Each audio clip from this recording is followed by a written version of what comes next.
Pemirsa, melanjutkan instruksi Presiden soal aturan mudik, Ketua Satgas Penanganan COVID-19 Letjen TNI Suharyanto menegaskan vaksin 2 dosis dan booster sebagai syarat wajib bagi masyarakat yang ingin mudik ke kampung halaman.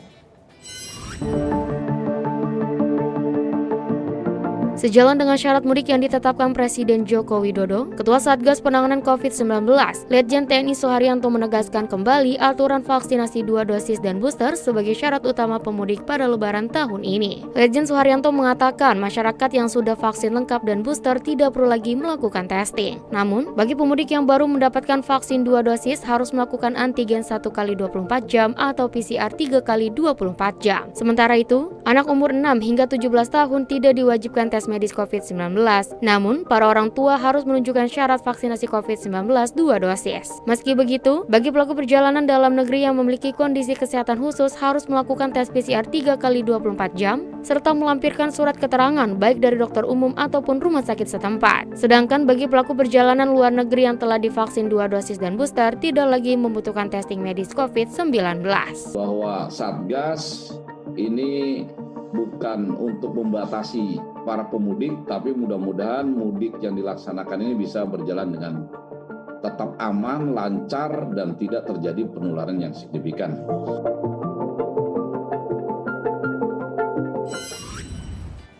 Pemerintah terus mengejar aset obligor dan debitur BLBI sebagai bentuk komitmen mengembalikan hak negara. Sampai saat ini, Satgas BLBI berhasil menyita aset tanah seluas 19,9 juta meter persegi yang setara dengan 19 triliun rupiah.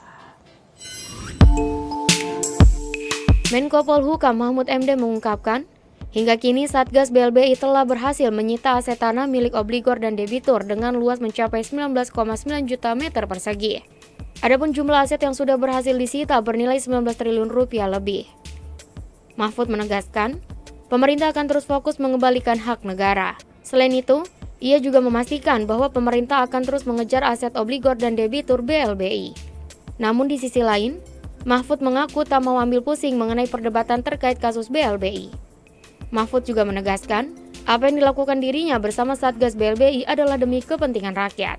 Sampai saat ini, Satgas BLBI yang sudah berusia 8 bulan itu sudah berhasil menyita aset tanah sebesar 19.998.942 meter persegi yang kalau dinilai dengan uang seluruhnya dengan perhitungan konservatif, perhitungan rata-rata saja sebesar 19 triliun 988.942 juta rupiah, ya, 9 triliun 988 miliar dan 940 juta rupiah. Di dalamnya ada uang tunai sekitar 350 miliar.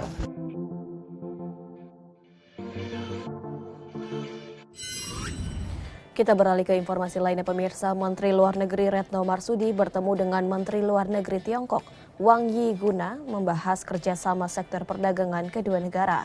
Kedua Menlu tersebut membahas solusi dari berbagai masalah perdagangan. Pemerintah Indonesia dan Cina sepakat untuk menghilangkan hambatan dalam kegiatan perdagangan bilateral, sebagaimana yang didiskusikan dalam pertemuan kedua Menlu di Tungsi, Cina. Dalam press briefing yang diikuti dari Jakarta, Kamis 31 Maret 2022, Menteri Luar Negeri Republik Indonesia Retno Marsudi mengatakan bahwa pihaknya menyambut baik peningkatan volume perdagangan yang kian menyusutnya angka defisit perdagangan. Perdagangan Indonesia RT tahun 2021 meningkat 54% dan mencapai lebih dari 110 miliar US dollar.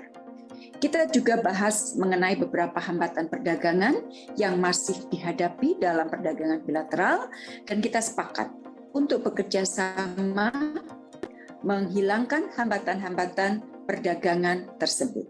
Untuk terus mendorong kerjasama perdagangan kedua negara, Retno Marsudi dan Menlu Cina Wang Yi tengah membahas sejumlah hambatan perdagangan yang masih dihadapi oleh kedua negara dan sepakat untuk menghilangkan hambatan tersebut.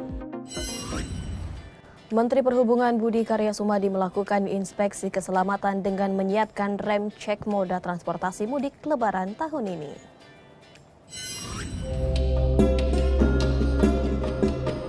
Menteri Perhubungan Budi Karya Sumadi menyampaikan bahwa pihaknya telah melakukan sejumlah persiapan untuk menjamin inspeksi keselamatan dengan menyiapkan rem cek terhadap moda transportasi mudik Lebaran tahun ini.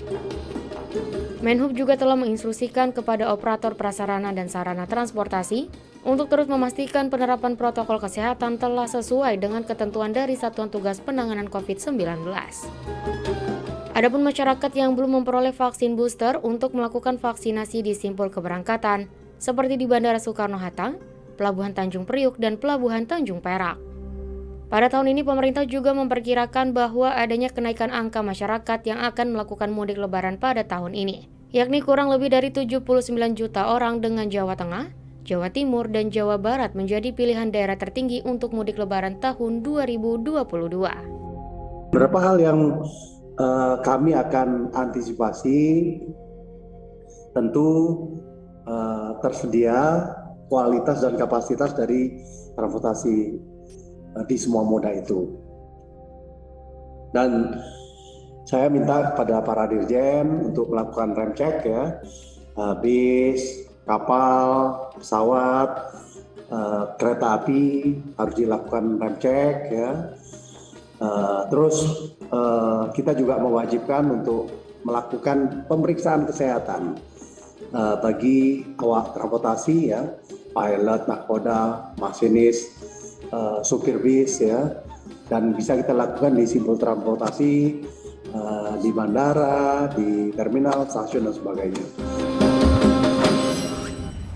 Pemirsa, usai jeda kami akan kembali dengan informasi lainnya, tetaplah bersama kami.